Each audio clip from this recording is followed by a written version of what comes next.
Kita akan merenungkan firman Tuhan. Eh, saya meneruskan bahwa saya percaya bahwa Tuhan ternyata punya rencana memberkati umatnya. Ya, percaya, katakan amin.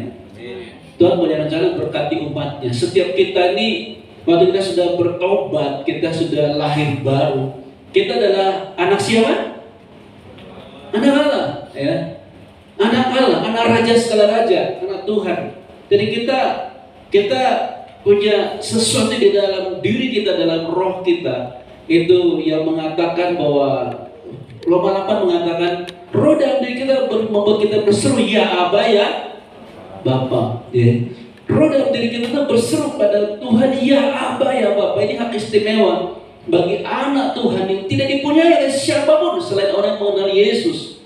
Banyak orang dengan segala kepercayaan mengatakan bahwa oh, Allah itu adalah Allah yang jauh, Allah yang besar. Kita percaya Allah yang besar, iya, tapi Dia juga adalah Bapa kita. Haleluya. Ya. Dan ini hal yang sangat luar biasa bagi kita, Bapak-Ibu sekalian.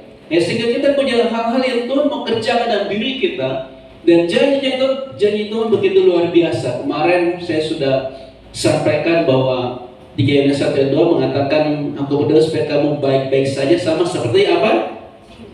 Jiwamu baik-baik saja. May you prosper, ya.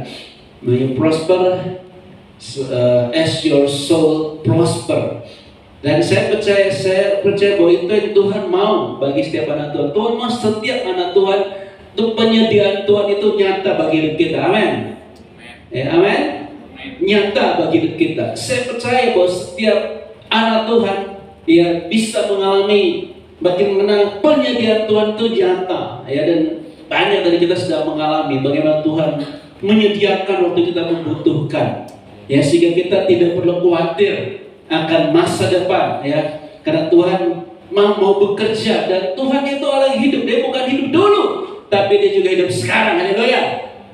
Dan selama-lamanya Dia Allah yang hidup. Dia bukan bisa buat mujizat yang lalu saja, tapi sekarang Dia juga bisa membuat mujizat. Tergantung kita bisa percaya atau tidak. Iman kita itu yang dibutuhkan. Nah, hari ini saya mau berikan bagaimana sehingga kita bisa mendapatkan, slide-nya judulnya, mendapatkan hari depan yang sesuai yang Tuhan janjikan. Kata firman Tuhan mengatakan bahwa aku ini Tuhan mengetahui rancangan apa yang ada padaku mengenai kamu. Itu rancangan damai sejahtera, bukan kecelakaan, untuk memberikan kepadamu hari depan yang penuh harapan. Bapak Ibu harap dihafal ayat-ayat ini, ya, mau katakan amin.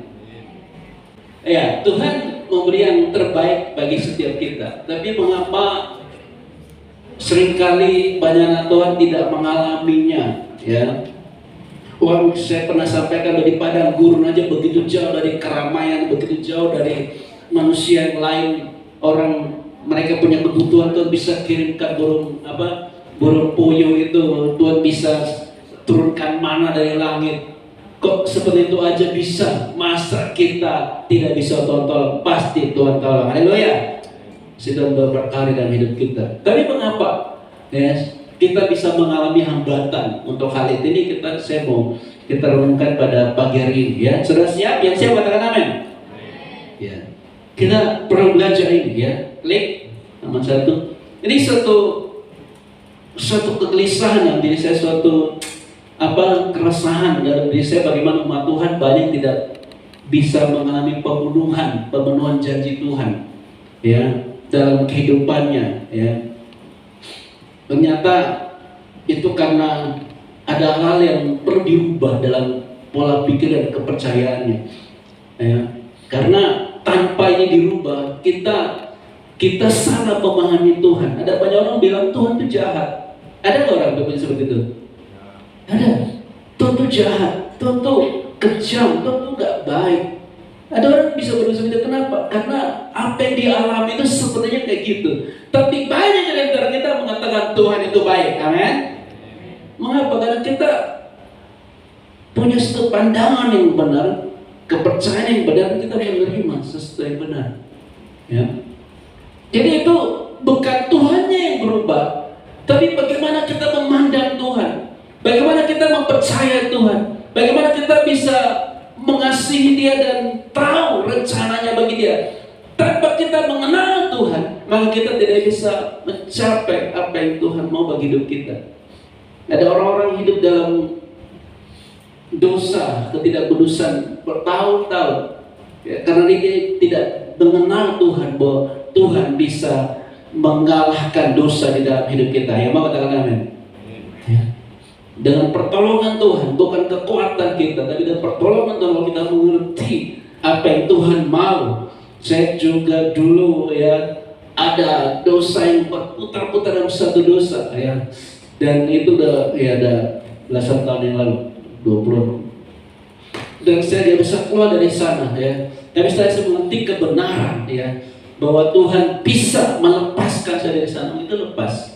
Maka saya katakan kalau ada Bapak Ibu sekalian yang masih ada dosa-dosa yang mengikat, saya katakan di dalam nama Yesus Tuhan sang melepaskan. Haleluya. Ya, sang melepaskan kita dari sana. Ya, karena kita berpikir tidak bisa, kita mengalami kok nggak bisa gitu. Tapi itu bisa. Ya, sampai kita bisa memahami cara berpikir yang benar. Saya dibebaskan. Ya, saya pernah sharing mungkin kalau ada yang ingat. Saya dibebaskan untuk seorang hamba Tuhan berbicara. Dia bilang, ada banyak orang berpikir bahwa dia gak bisa lepas dari dosa. Itu cara berpikir yang salah. Ya, dan setelah saya mengerti itu, saya berubah cara berpikir saya. Ya, dan itu ada caranya untuk kita berubah. Sehingga ini kita punya kepercayaan yang benar dan kita bisa menerima hal yang benar. Paradigm shift, perubahan paradigma dalam kehidupan kita. Saya percaya kalau kita mengerti ini, hidup kita akan berbahagia, keluarga kita akan berbahagia. Haleluya. Ya, masa depan kita pasti ada dalam rancangan Tuhan yang indah bagi kita. Whatever our condition, apapun kondisi kita, Tuhan sanggup mengubahnya menjadi kebaikan. Yang percaya berikan tepuk tangan bagi Tuhan. Haleluya.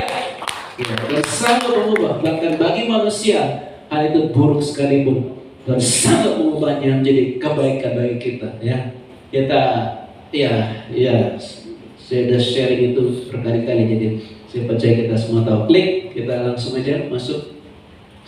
Nah, banyak orang tidak mengerti hal ini. Konsep yang kita perlu mengerti dalam hidup kita, bahwa manusia terdiri dari trikotomi, yaitu roh, jiwa, dan sekali katakan sama-sama, roh, jiwa, dan tubuh. Setiap kita terdiri dari trikotomi, ya, 3 bagian. Ya, gambar ini yang paling bagus, ada gambar yang kurang bagus, tapi ini yang paling bagus. Tubuh itu bagian terluar, jiwa itu bagian lebih di tengah, dan roh itu bagian di dalam. Ya, kita terdiri dari 3 bagian ini, ya. Dan waktu kita mengalami lahir baru, yang mengalami pemulihan itu di bagian mana? Roh kita, hubungan dengan Tuhan dipulihkan. Kita tahu ada Kejadian mengatakan waktu kamu berdosa, kamu mati. Mati itu bukan mati tubuhnya, tapi hubungan dengan Tuhan yang diputuskan. Dan waktu kita berlahir baru, maka hubungan kita dan Tuhan dipulihkan. Kita menggebu-gebu bagi Tuhan, kita mau hidup bagi Tuhan, kita bersemangat bagi Tuhan, ya. Itu kita semua alami, ya. Kita rasanya apapun yang terjadi, kita tidak mau jauh dari Tuhan, betul, amin?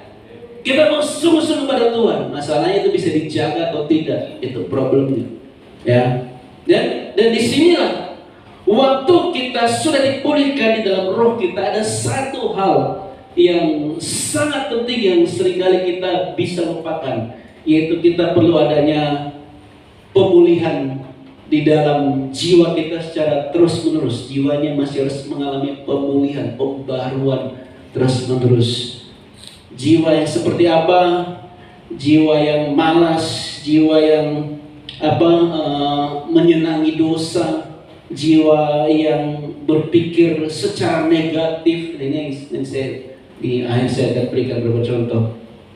Berpikir selalu negatif, selalu ketakutan. Jadi kita akan melihat bagaimana Ayub itu seorang yang saleh tapi dengan pola pikir yang salah. Ini banyak sekali anak Tuhan seperti itu. Bahkan saya juga pernah seperti itu, ya. Ayub orang yang sangat saleh tapi pola pikirnya salah. Nah, ini yang kita nanti akan lihat. Jadi intinya adalah pembaruan di dalam jiwa kita. Jiwa dari pikiran perasaan, kemauan, itu penting sekali terjadi dalam hidup kita. Jiwa kita harus diperbarui, roh kita sudah dipulihkan, tapi jiwa kita, selama jiwa kita tidak diperbarui, kita tidak bisa mencapai apa yang Tuhan rencanakan bagi hidup kita, bagi pribadi kita, bagi keluarga kita. Kita mau semua jemaat eklesia mengalami pemulihan seutuhnya. Yang mau katakan amin? Ya. Sehingga bisa mencapai semuanya. Kita mau semua yang Tuhan sediakan bagi kita bisa lakukan. Kalau Tuhan bilang kamu bisa dipakai untuk menjangkau banyak jiwa, kita bisa merasa nggak mungkin. Ya, seperti Gideon yang dikatakan kau pahlawan Allah, dia bilang nggak bisa, nggak mungkin aku nih jadi pahlawan Allah. Uang Israel sudah dijajah dan selalu diambil segala harta bendanya, mereka panen langsung dirampas. Gak mungkin aku jadi, tapi Tuhan melihat dia ada pahlawan Allah. Tuhan berbicara pada dia dan perkataan Tuhan itu dia mulai itu menabrak ya. Jadi perkataan Tuhan itu menabrak konsep yang salah dalam cara berpikirnya dia. Jadi dia bergumul dan itu sampai dia bisa percaya kepada perkataan Tuhan itu. Dan dia percaya pada perkataan Tuhan. Gideon yang sembunyi dari musuhnya maju dan mengalami kemenangan. Yang percaya katakan amin. Karena dia berubah konsep berpikirnya dia. Selama kita tidak merubah konsep berpikir kita, maka kita tidak bisa mengalami kemenangan. Haleluya. Maka kita selalu khawatir masa depan, selalu khawatir segala macam. Saya pernah dalam suatu titik di mana saya selalu lihat, ini orang, ya, terutama waktu pandemi ya, ini pada kehilangan pekerjaan, PHK, jadi ini di dalam pikiran saya, tetapi saya kembali mengarahkan kepada firman Tuhan dan buat saya Tuhan, dan ternyata malah yang baik yang Tuhan kerjakan. Jadi pemulihan jiwa penting. Klik sebentar, kita lihat beberapa lagi. Ya, supaya Bapak Ibu yakin ini yang firman Tuhan katakan, ini ayatnya. Kalau dicatat silakan bahwa firman Tuhan mengakui ada roh, jiwa dan tubuh. Ya, dan semua Tuhan mau bekerja di dalamnya. Klik langsung aja, kita terus ke ayat yang berikut. Yang kanan, ya. Di dalam kita manusia roh mempunyai jiwa dan tinggal dalam sebuah tubuh, komandonya sering ada pada jiwa. Jadi tubuh kita pada umumnya ya, ada juga orang yang berada di komando tubuh ada, tapi pada umumnya orang dikomando oleh jiwa. Contohnya, Bapak Ibu sekalian, lagi di jalan, kemudian capek sekali, tiba-tiba terdengar gonggong anjing di belakang, anjingnya kelihatan kejam gitu. Apa yang terjadi kira-kira? Kita sudah jalannya pelan gitu, rasa capek. Kira-kira apa yang terjadi kalau ada anjing mengejar di belakang? Apa yang terjadi kira-kira? Lari, tiba-tiba ada tenaga, betul nggak? Lari kenceng gitu. Ada pagar loncat nggak kira-kira? Kira-kira loncat gitu ya. Loncat pagar tinggi pun berusaha loncat, enggak, waduh. Kenapa bisa tiba-tiba kuat padahal lagi capek? Karena ketakutan, betul ya? Yang ketakutan tubuh atau jiwa? Jiwanya. Perasaannya takut. Jadi dikomando oleh jiwa. Ada seorang mungkin yang katakan punya seorang dia sangat cintai, ya, libur-libur pagi hari ya belum mandi gitu ya, lagi malas-malas tempat tidur, tiba-tiba ditelepon, saya mau datang. Wah, kira-kira gimana? Loncat gak dari tempat tidur? Leni lagi. Loncat gak kira-kira? Mestinya loncat lah ya, kalau gak loncat gak cinta. Loncat langsung mandi-mandi, langsung beres-beres. Kenapa? Karena sesuatu dari jiwanya mendorong dia. Ya. Jadi kebanyakan kita dipengaruhi oleh jiwa kita, emosi, pikiran, ya, kemauan kita dikuasai di sini. Ya. Tapi sebenarnya Tuhan mau kita dikuasai bukan oleh jiwa kita, tapi oleh roh kita. Ya. Yang mengerti katakan amin. Dari dalam kita. Ya. Roh kita ini harus diberikan untuk menguasai kita. Roh kita kadang-kadang waktu kita mau tidur tiba-tiba roh kita tuh bangkit Sebenarnya Roh Kudus mendorong kita berdoa. Apa yang kita lakukan? Kita harus mestinya berdoa. Saya cerita satu ya, biar kita mengenal hal seperti ini ya. Ada seorang pasangan suami istri, mereka mau tidur pada malam hari. Ini kesaksian yang pernah terjadi suatu tempat. Dan tidur, kemudian tiba-tiba Roh Kudus mendorong mereka untuk berdoa dan bahasa roh. Berapa jam berdoa. Setelah itu, setelah tenang, mereka selesai dan besok pagi besok pagi mereka pergi keluar rumah ke kantor dan lain-lain. Tiba-tiba di rumah mereka tuh tembok di kamar mereka tuh runtuh tepat di tempat mereka tidur. Mereka merasa bahwa Tuhan, waktu malam itu mesti terjadi hal itu, tapi waktu mereka berdoa, Roh Kudus bekerja dan menangani mereka berdoa sungguh-sungguh, dan mereka diselamatkan karena roh mereka memerintah atas jiwa dan tubuh mereka. Yang mengerti katakan amin. Seorang ibu di Kota Malang, suatu saat dia cerita, ini di hamba Tuhan, mereka cerita, dia punya suaminya waktu itu guide ke arah Bromo sana. Dan suatu saat dia lagi guide ke sana, ibu ini tiba-tiba dia merasa satu dorongan berdoa sungguh-sungguh. Dia nggak tahu kenapa dia merasa dorongan kalau dia berdoa, berdoa sungguh-sungguh. Dia nggak tahu apa. Ya, sampai dia lega. Sudah tahu. Sorenya suaminya pulang cerita, dia mengalami hampir kecelakaan di jalan turun itu ya, ke Lautan Pasir itu, hampir kecelakaan di situ ya. Dia naik mobil hampir kecelakaan, entah gimana Tuhan tolong.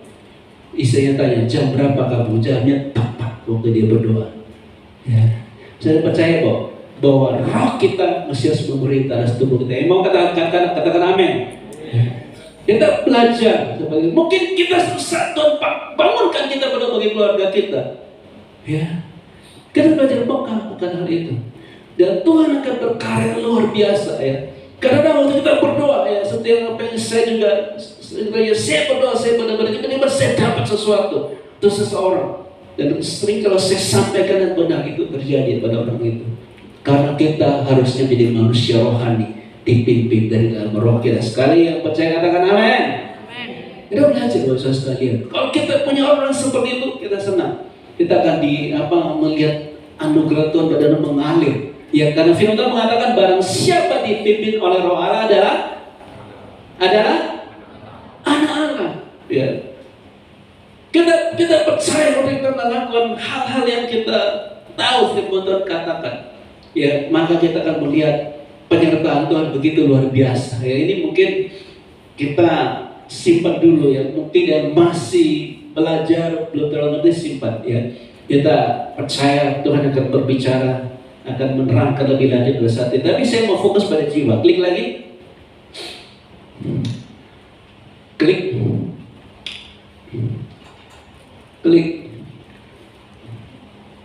Gak ada orang. Sudah. Jadi dia masih harus mengalami pemulihan sehingga dia bisa tunduk pada roh dan dia bisa komando pada tubuh dengan baik. Mengapa jiwa manusia harus perlu dipulihkan? Ya, karena jiwa manusia ini sering mengalami banyak hal, termasuk terluka. Tadi kita nyanyikan memulihkan dari terluka. Betul tadi kita nyanyi, ya? Betul ya? Betul nggak? Ya, jiwa kita bisa terluka, ya. Dan kedalaman dalam luka kita itu akan membuat kita bisa tidak mempercayai orang. Ada orang-orang yang sangat tidak bisa percaya orang lain. Saya pernah melayani ya seorang wanita yang waktu itu gak mau nikah. Kenapa gak mau nikah?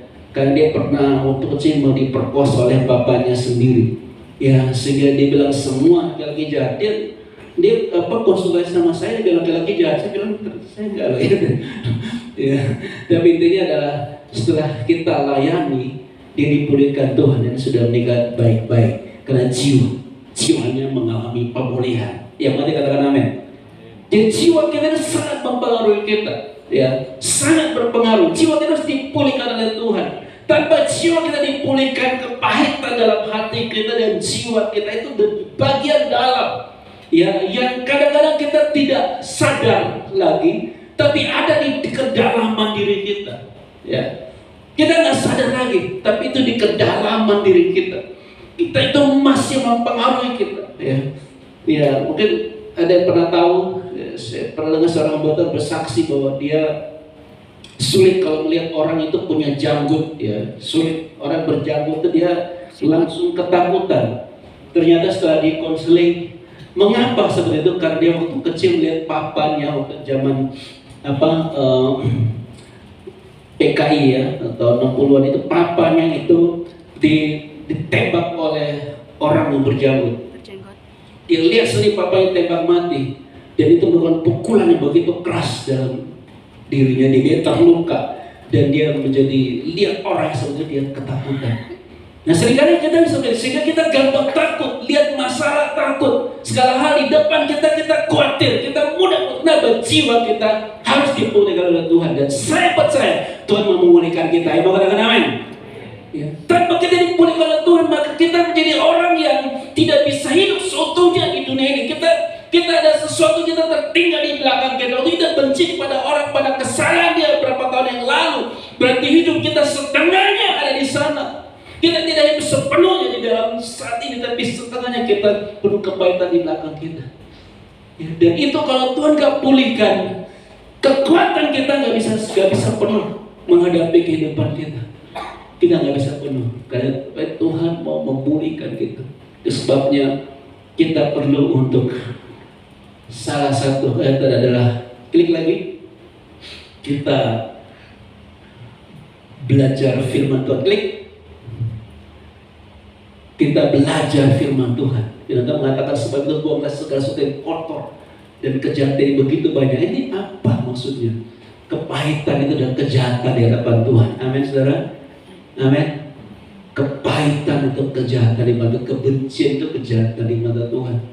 Ya, rasa sakit hati kita pendam itu kejahatan di mata Tuhan. Ya, bahkan kekhawatiran pun itu dalam kita tidak percaya pada Tuhan. Kita takut, hidup ketakutan. Kita nggak percaya kebaikan Tuhan. Itu semua kita nggak dipulihkan, kita nggak bisa percaya bahwa Tuhan bisa menolong kita dalam segala situasi, Bapak sekalian. Dan itu ada di kedalaman kita. Kadang kita lupa, ya, kita lupa. Tapi di dalam kedalaman kita.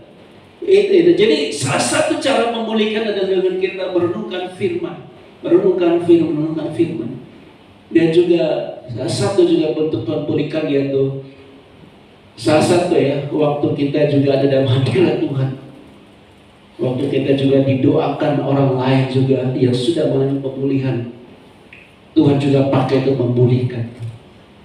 Salah satu kadang-kadang saya doakan masuk kemarin di retret, orang yang saya doakan mungkin dia lagi diam-diam, tapi waktu saya doakan dan kemudian dari dalam roh saya muncul suatu marifat, suatu kata-kata yang Tuhan taruh dan saya sampaikan, dan waktu saya sampaikan dia nangis dan bisa menjerit. Kenapa? Karena di situ disebut di dalam konsep lain itu deep calling unto deep, dari kedalaman itu. Sesuatu yang ada di dalam itu dibongkar keluar, dan Tuhan memulihkan orang itu. Dan waktu dia menangis itu, kasih Tuhan masuk dan memulihkan dia. Yang percaya katakan amin. Ya. Memulihkan di kedalamannya dia. Ya, karena dia tidak sadar lagi, tapi ada di dalamnya dia. Itu deep calling unto deep, masuk ke dalam kedalaman, dan Tuhan pulihkan di situ. Karena kita ada seperti file-file komputer, atau dibayangkan seperti laci-laci dalam diri kita yang ada di kedalaman kita. Kepahitan itu tersembunyi di dalam kita, kebencian di dalam, kebencian pada orang tua di dalam kita, kebencian pada teman karena membuli kita itu di dalam kita.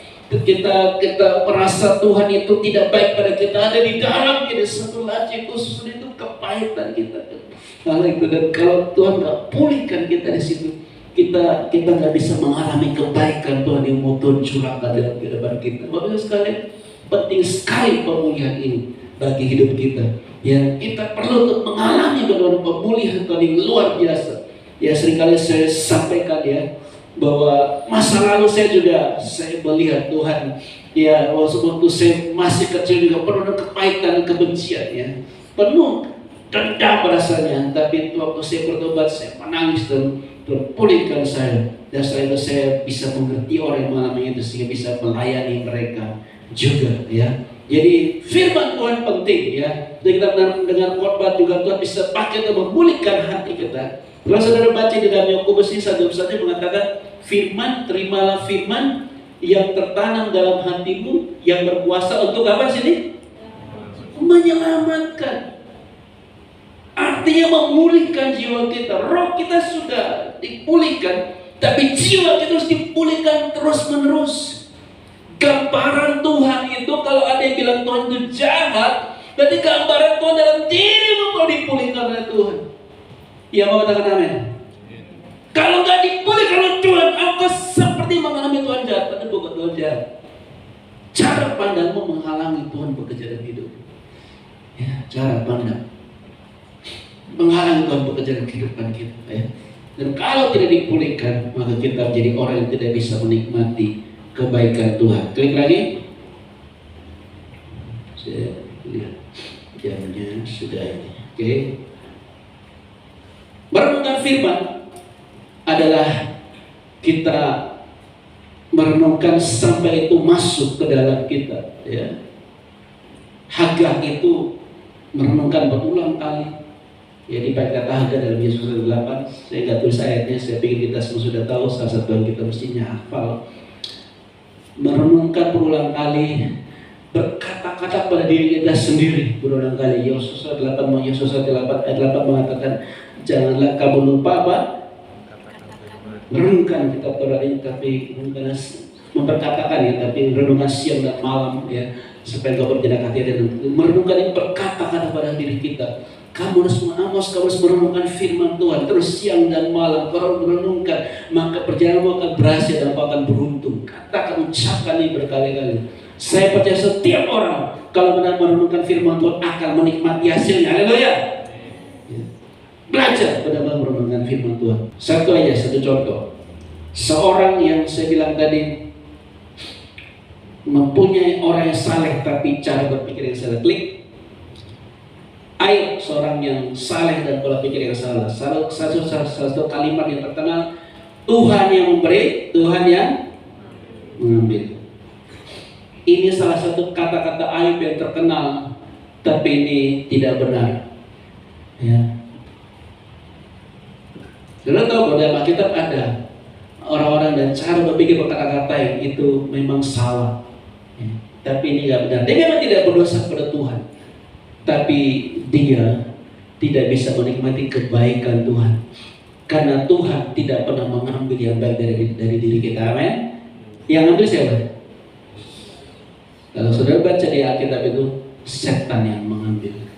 Setan ngomong sama Tuhan, kamu menjaga dia sehingga dia taat sama kamu. Coba kalau diizinkan pagarnya diambil dari dirinya, nanti akan dia menghujat kamu. Tuhan izinkan dia. Dan kita tahu anaknya mati. Terus ini. Oke, satu ayat lagi. Klik. Kita lihat ayat. Banyak hamba Tuhan yang dipakai Tuhan dengan dahsyat, percaya bahwa inilah sebabnya Ayub mengalami hal yang buruk. Dikatakan karena yang apa tuh? Takutkan. Ayub hidup dengan ketakutan. Dia selalu takut. Bapak Ibu sekalian, saya katakan jangan pernah takut. Yang mau katakan amin? Jangan takut. Firman Tuhan mengatakan jangan takut. Jangan takut. Kalau kita hidup ketakutan, kita tidak pernah tenang hidup kita. Apa yang ku takutkan itulah yang menimpa aku. Jadi dia sudah takut sebelum dia alami itu. Dia hidup dengan ketakutan, kekhawatiran, kecemasan. Bapak Ibu, kalau ada hidup dengan kecemasan, itu berarti Anda tidak percaya kasih Tuhan begitu besar. Anda harus bertobat di hadapan Tuhan. Katakan, Tuhan, aku percaya Engkau menyertai aku. Haleluya. Kita harus ubah kata-kata kita sampai kita percaya dari hati kita. Kalau kita nggak bisa percaya dari hati kita, kita hanya ngomong aja, kita belum berubah dari cara berpikir kita nggak akan bisa menikmati itu. Ya, karena iman kita dilihat oleh Tuhan. Ya. Jadi dia ketakutan, dia cemas sampai kita tahu dalam pasal-pasal berikut ya, dia mengalami sampai sakit borok yang begitu parah, dan sampai dia menggores kulitnya pakai beling itu, dan sampai padanya pasal 42 baru dia bertobat. Tuhan, dari kata orang aku mendengar tentang Engkau, tapi sekarang aku melihat Engkau. Dia bertobat, dia katakan Tuhan Engkau baik, Engkau luar biasa, dan firman Tuhan mengatakan dia dipulihkan oleh Tuhan. Haleluya. Saudara, kalau kita kembali mengakui pada Tuhan, kita percaya pada Tuhan, kita akan mengalami pemulihan Tuhan. Yang mau katakan amin? Ya, pemulihan itu bisa terjadi bagi hidup kita. Kalau kita melihat hal yang buruk dalam hidup kita, lihat kepercayaan kita pada Tuhan. Lihat kita, apa yang kita akui, apa yang kita katakan dalam hidup kita, kita lihat ini. Ya, apakah itu gak benar apa yang kita ngomong? Evaluasi cara kita berkata-kata, evaluasi cara berpikir, evaluasi cara kita percaya, dan ubah itu, dan supaya kita bisa melihat kebaikan Tuhan. Klik lagi, ya ini singkat aja. Oke, pikiran negatif berarti kekhawatiran. Orang khawatir melihat saudara secara negatif, klik lagi. Ya, kita ada 10 pengintai. 10 pengintai ini ngeri ya, karena 10 pengintai segenap Israel akhirnya gagal masuk tanah Kanaan. Ini bahaya banget. Orang-orang yang berkata negatif ya, mengakibatkan seluruh bangsa kena murka. Karena apa? Karena waktu mereka ngomong ya, maka semuanya nangis, semuanya ketakutan. Karena ini pemimpin-pemimpin ini, 10 orang ini pemimpin ya. Jadi kita harus jaga ya, sebagai dalam jemaat kita, dalam eklesia ini, semua punya iman bahwa Tuhan pasti menolong. Yang mau katakan amin? Punya iman yang luar biasa ya. Semua kita punya kepercayaan bahwa pasti jadi hal yang luar biasa dalam hidup kita dan gereja ini pada hari-hari ke depan. Haleluya. Kita harus punya percaya hidup kita akan menjadi sesuatu yang luar biasa. Klik lagi. Dan kalau sedikit sebelum saya selesai, kita tahu ya, waktu balik sedikit, kita tahu waktu 10 orang yang ngomong, memang mereka itu tanah Kanaan tanah yang luar biasa, tapi ada raksasa yang begitu besar yang kami lihat, kami seperti belalang, dan demikian juga mereka terhadap kami. Artinya mereka berpikir bahwa raksasa itu memandang mereka belalang. Saya heran waktu mikir itu. Apakah mereka tanya, orang enak, kami ini kayak apa? Di depan kan gak pernah mereka nanya, betul gak? Tapi mereka mengimajinasikan dan mempercayai bahwa mereka dianggap seperti belalang yang diinjak mati. Imajinasi mereka begitu buruk. Ya, tapi lihat ayat saya selanjutnya, lihat yang luar biasa. Kan pada Yosua dibilang, mereka akan kita baca sama-sama, surah 3. Mereka akan kita telan habis. Wow. Dalam King James dibilang gini, they are like the bread. Itu raksasa yang ditakutkan sama 10 pengintai. 2 orang bilang, mereka kayak roti kita akan makan. Saya berdoa setiap anak Tuhan di tempat ini melihat masalah itu sesuatu yang kecil di mata Tuhan. Yang mau katakan amin? Amin. Lihat masalah penuh kepercayaan. Gunung ini akan pindah. Kalau aku pegangan pindah, dia akan pindah. Kita berikan tepuk tangan bagi Tuhan. Haleluya. Percaya seperti itu. Masalah ini akan pindah. Kita berdoa, waktu masalah mau datang, kita peka, kita tangking pergi, biar pergi kepada orang lain. Jangan anak Tuhan, jangan anak eklesia. Haleluya. Jadi ini yang kita perlu lakukan. Kita punya kepercayaan yang luar biasa ya, sehingga kita melihat kebaikan Tuhan. Dan kemarin ya, kita tahu Daud melihat orang Israel takut sama Goliat ya, begitu ketakutan Daud, tipunya imajinasinya beda. Dia lihatnya apa? Dia lihat dia lihat Goliat. Dia dalam imajinasinya Daud, Goliat kepalanya terpenggal. Di imajinasi dia ngomong gitu. Lalu sekalian, kalau kita takut pada masa depan, kita ngomong masa depanku pasti indah. Ya, mau katakan amin? lihat di cermin kita, masa depanku indah. Tuhan pasti berkat luar biasa. Sesuatu yang luar biasa Tuhan sediakan bagi aku. Haleluya. Katakan itu dan iman. Percaya itu. Dan biar Tuhan berkarya memimpin kita apa yang kita lakukan untuk hal-hal itu terjadi. Gambaran apa yang kita punya dalam hidup kita, apa yang kita pikir tentang masa depan, apa iman jadi sekitar tentang kehidupan kita, sangat mengaruhi. Izinkan Roh Kudus memberikan iman jadi saya baru. Amin saudara. Dan berikan masa depan yang indah bagi kita. Mari kita berdoa.